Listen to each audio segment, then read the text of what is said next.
As-salaam wa-alaikum, brothers and sisters. Welcome to Year 6 of the 17 Verses podcast. I'm your host, Maher Haq. In this podcast, we take a small selection from the Quran every day and recite it to you in plain English, so you can get a small slice of God's word while you go about your day. By averaging 17 verses per day, we're able to break the Quran down into manageable pieces and finish it in 1 year. If you enjoy the podcast, please help spread the word. Tell your friends and family, subscribe in iTunes or Stitcher or wherever you get your podcasts, and write us a review. Show notes and a text episode can be found at 17verses.com. That's the numbers 17verses.com. Today's selection is from Surah 31, Luqmân, verses 20 through 34.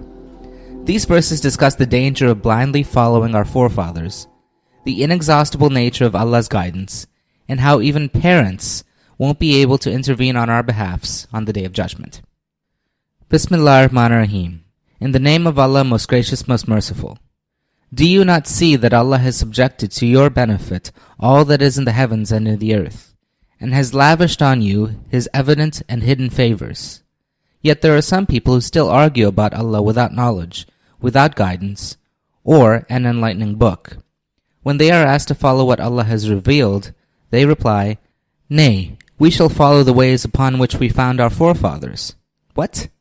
Will they still follow them even though Shaitan invites them to the punishment of the blazing fire? He who surrenders himself to Allah and leads a righteous life has indeed grasped the most trustworthy handhold, as the ultimate disposal of affairs rests with Allah. As for he who disbelieves, let not his disbelief grieve you. To us is their return, and we shall inform them the reality of their deeds, for surely Allah knows the secrets of everyone's hearts. We let them enjoy for a while this life, then in the hereafter we shall drive them to an unrelenting punishment. If you ask them, who has created the heavens and the earth, they will certainly say Allah. Say, praise be to Allah. But most of them do not use their common sense to understand. To Allah belongs all that is in the heavens and the earth, for surely Allah is the one who is free from all wants, worthy of all praise. If all the trees on earth were pens, and the ocean were ink, replenished by 7 more seas, the writing of Allah's words would still not be exhausted. Surely Allah is mighty and wise. Neither your creation nor your resurrection is anything but as simple as the creation and resurrection of a single soul. Surely Allah is all-hearing, all-seeing. Do you not see that Allah causes the night to pass into the day, and the day into the night, that He has subjected the sun and the moon to follow His law, each pursuing its course for an appointed term, and that Allah is well aware of all your actions? This is because Allah is the truth, and because all those whom people invoke besides Him are false, and because Allah is the one who is the Most High, the Great. Do you not see how the ships sail through the ocean by the grace of Allah, so that He may show you some of His signs? Surely there are signs in this for every patient, thankful person. When any giant wave covers them like a canopy, they pray Allah with all devotion, making their faith pure for Him. But when He delivers them safely to land, some of them falter between belief and unbelief. None reject our revelations except the treacherous and the ungrateful.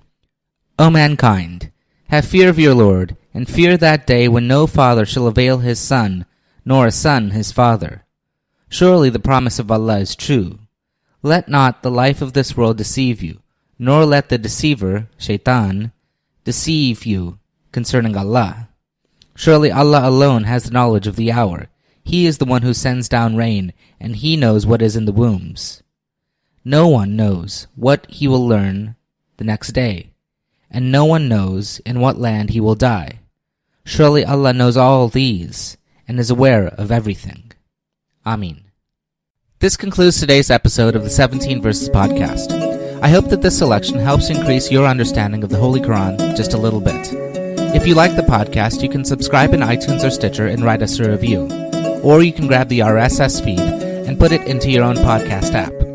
The show notes, including a text version of this episode, can be found by going to 17verses.com. That's the numbers 17verses.com. Thank you, and be well.